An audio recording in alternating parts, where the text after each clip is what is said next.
All right, well, welcome to day 3, and we're in John 16. And this is, it's a mixed passage. There's sorrow here. There's joy as well. There is, and we thought we would focus on the joy piece of it today. But maybe, I think sometimes, just like we can't understand God's grace unless we understand the fullness and depth of our sin, maybe it's similar here.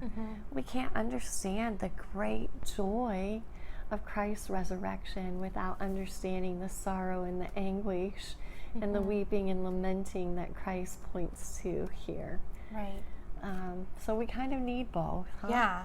Yeah. And this passage talks about Jesus' return, right? That he's going to come back to them. And my mind went to the second coming. Yours went to the resurrection. And I think the passage applies beautifully for both. Absolutely. And that, yes. there was this sorrow while he was gone. And he came back. And there's that joy when the disciples saw him. But also for us, like in the in-between. That's how I applied it, is for us. Yeah. Yes.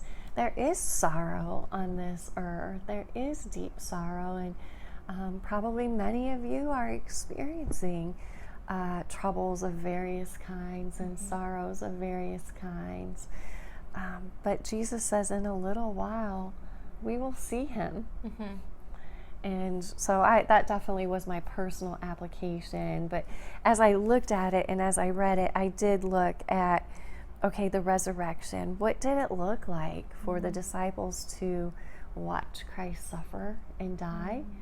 And I can't imagine the anguish of what they went through, nor had I really thought about the great joy that they must have experienced, the shock and the joy of seeing Christ risen again. Yeah.